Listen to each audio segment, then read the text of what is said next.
Covering the islands of the Bahamas, ZNS Network presents The Bahamas Tonight.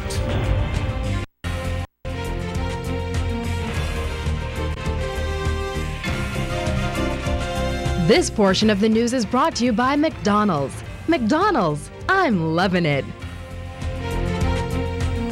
Good evening, everyone. Welcome to the Bahamas Tonight. I'm Opal Rhodes, sitting in for Keishla Adley. Thanks for joining us.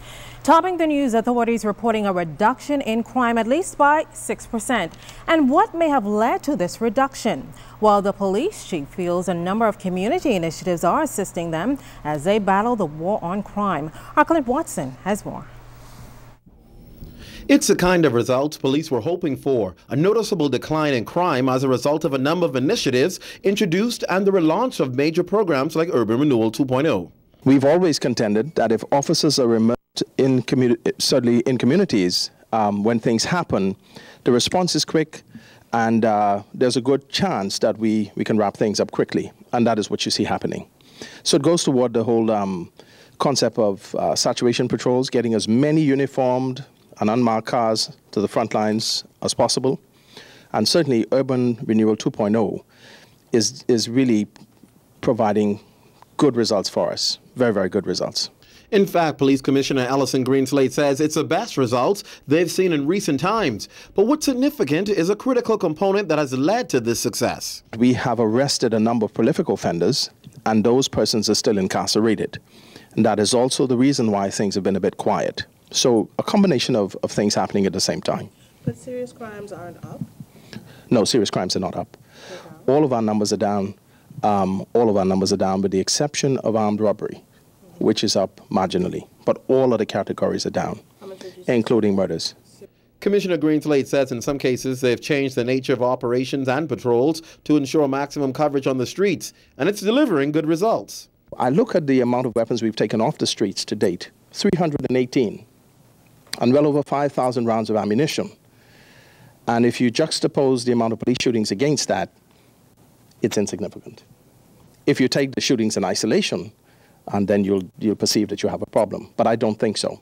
I marvel at the amount of cases we have where police officers confront armed assailants and no shots are fired. No shots. You won't hear about it because it says no news story. Our people are doing really good work. Greenslade says he's pleased with the community partnership driven by Urban Renewal 2.0. I, as a police officer, I haven't seen for many years now the level of excitement that I now see in communities. If you didn't want to get excited, if you were to go by while a tractor is clearing an area of debris, an old abandoned building, old cars, and observe the excitement on the faces of residents, it's got to touch you in a warm spot. We are doing the right things. Commissioner Greenslade says if things continue on the trend they're going now, we should see a noticeable decrease in crime with the figures by the end of this year. Clint Watson, ZNS News. And while authorities are implementing measures to reduce crime, Reach Out Ministries is trying to steer a number of young men on a positive path. 25 at-risk males were taken on a tour of the prison, the Simpson Penn Center, and police headquarters to take a closer look at what happens when you end up on the wrong side of the law. Reach Out Ministries Director Dudley Sade and Urban Renewal Coordinator Stephen Dean agree that more programs like this are needed. What we want to do for the young men to be prison up close and personal, so the young men don't make wrong decisions. I think this should be a national program that every young man who find himself getting himself in problems in the Bahamas should come and visit Simpson Penn and also Her Majesty's Prison. The SWAT demonstration was key also because our organization is we help the police pretty much in Grand Bahama on crime. When a young man gets in trouble in Grand Bahama, they come to our organization. So we partner with the police to assist in any way we can to deter these young men on making wrong decisions. What is going to happen in the very near future? They will be tied into urban renewal because we have already started 5 urban renewal areas in Grand Bahama. They'll be tied into that. The urban renewal will duplicate happening to expand this throughout New Providence because it's a positive thing. And Mr. Seed will be really at the head of what happens as we duplicate this program throughout New Providence, Grand Bahama. A number of participants who say the trip was really worth it. For the past 5 years, I've Mr. Say is like in trouble, in school, out of school, gang banging. I never went to the police station before. I've been principal various times. Say that on the streets, everywhere. You really look over. But although I want to keep them on my side from 5 years ago. It changed me a lot. It showed me you don't mind your friends and what you're doing. You got to believe in order to follow. You got to learn from mistakes and listen to those who have a positive impact in your life and try to be what people tell you to be in a positive way and take it serious, do your work. I learned that I can't be influenced by my friends, got to keep up my schoolwork, and just can't go to prison. Now those crime figures come down, authorities are strengthening the network crime fight through an integrated justice system. Fern Curie has an update on the project.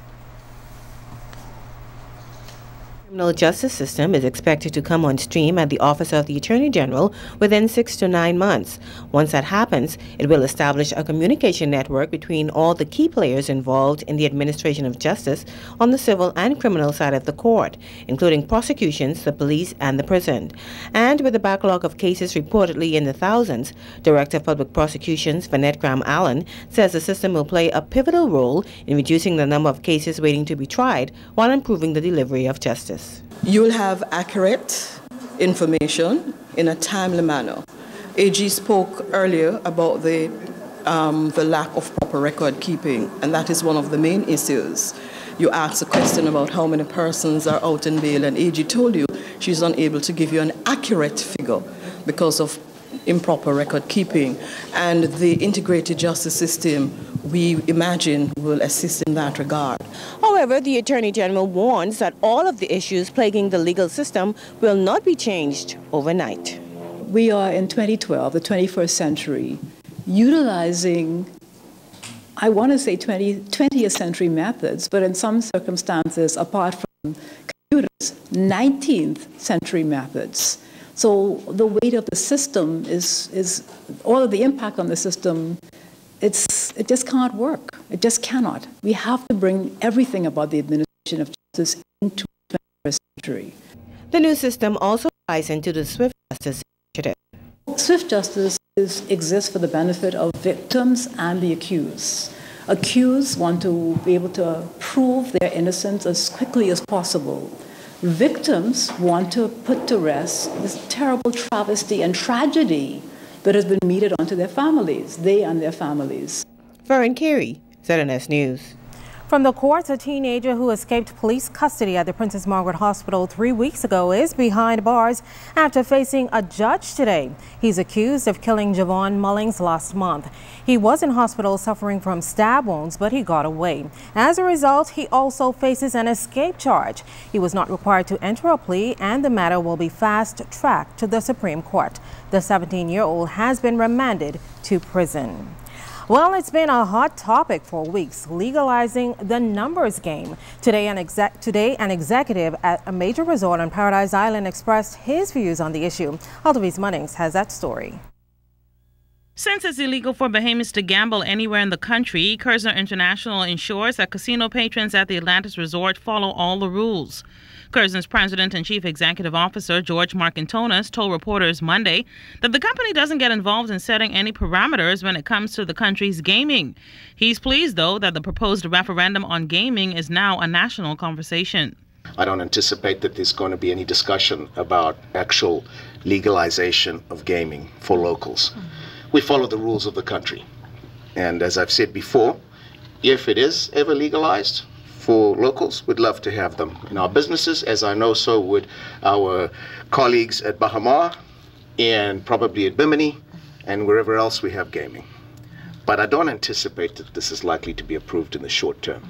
Regarding actual casino gambling, Kerzner's top executive did note that many of the guests who come here take advantage of the casino games. He did say, however, that their peak season here at the casino usually happens during the U.S. holidays. It varies between 15 and 27% of our occupancy, depending on the time of the year. But you've got to know that that's people who, those numbers that I just mentioned are people who are coming here specifically because of the gaming. There are numerous other people who are staying here who use the gaming as an amenity, just as you would go outside to the pool decks, you know, a cloudy day, a rainy day, you're walking through the casino and you think you're feeling lucky.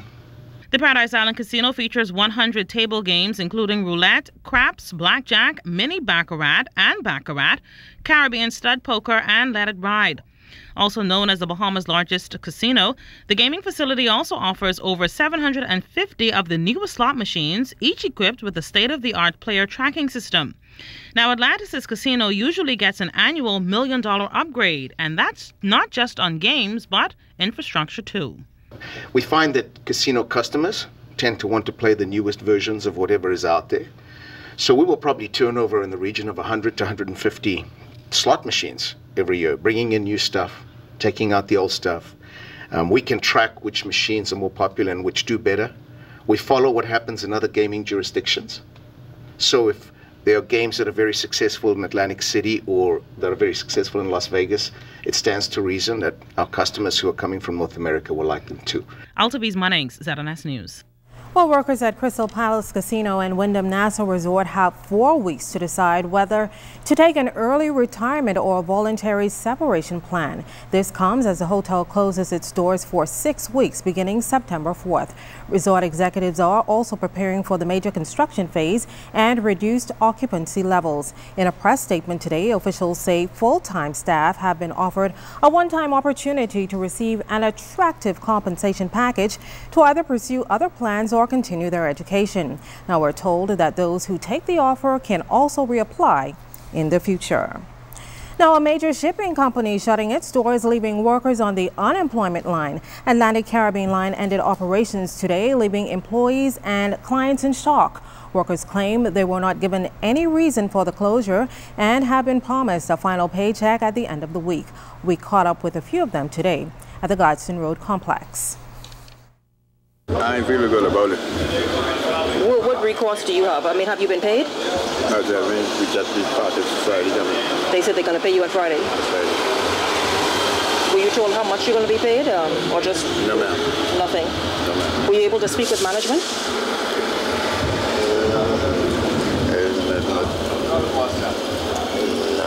Well, has management spoken with you all? Management don't know much itself. My children are each, so God gonna have to help. How many kids you have still depend on you that are underage? Yeah. In my house with rent to pay, I is the sole provider. They have to live. You feel hopeless today? Right, I feel hopeless. I don't know what to do. I don't know where to go from there. Now, company officials have confirmed the closure but were unavailable for a comment. And still to come, why are they dancing in the street? Find out coming up.